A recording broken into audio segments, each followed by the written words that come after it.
either, so that was my objection to it. But once this was all finished, I thought, I want to find out if there is actually any basis for my concern about it.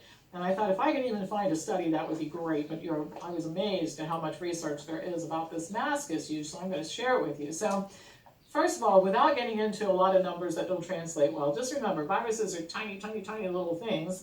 And as it turns out they can penetrate the surgical mask barrier. According to the U.S. National Academy of Sciences, in community settings, quote, face masks are not designed or certified to protect the wearer from exposure to respiratory hazards. Another study showed that surgical masks don't provide protection for aerosols, and they gave a range, but the COVID-19 is in that range. It's not protected for that. In household settings, I found 2 studies showing that in a household, surgical masks do not prevent transmission of the flu. Surgical masks, all right? Now, due to shortages, a lot of health directors, including ours, have been instructing people to make their own masks out of cloth. According to a hospital study in which hospital wards were randomized to medical masks, cloth masks, or a control group, which included a high proportion of people who wore some type of mask, the rate of infection was highest in the cloth mask group as compared to the group wearing any other type of mask. Transmission of viral particles through cloth masks was almost 97%.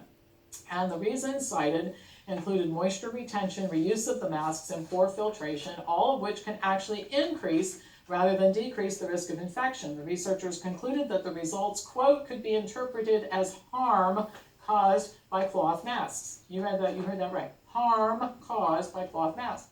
A recent study done this year in South Korea looked at the efficacy of both surgical and cotton masks for blocking transmission of SARS-CoV-2 from coughing patients. And what they did was the patients were instructed to cough 5 times while wearing no mask, surgical mask, or cotton mask.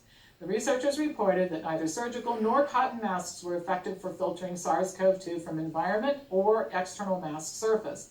They also reported there was greater contamination on the outer rather than the inner surface of the mask, which they said could be due to air leakage around the mask edge, because remember, you're not taping this thing to your face, or high velocity coughing, which causes the viral particles to penetrate the mask. They wrote that these results support the importance of hand hygiene after touching outer surfaces rather than wearing the mask.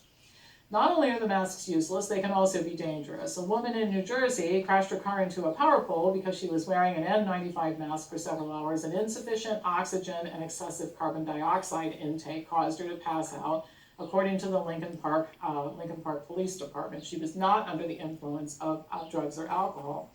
So, like everything else going on here, the instructions to wear masks and make them out of cloth at home and use scarves and clothing and everything else, absolutely ridiculous, guaranteed to make things worse. And it just makes you wonder, if I can find this stuff, I'm sure that these people are supposed to be so much smarter than me. Some of you remind me of that, by the way, how much smarter you are than I am, and how much smarter our health authorities are than I am. And it seems like if they're so darn smart, they would know this stuff, and they wouldn't prescribe these ridiculous ideas. So, if you live in a state, I want to be clear, that requires a mask, I wouldn't tell you to violate the order. You might want to write to your senator, or call your senator, or call the U.S. Attorney's Office. Well, thanks for watching that if you did.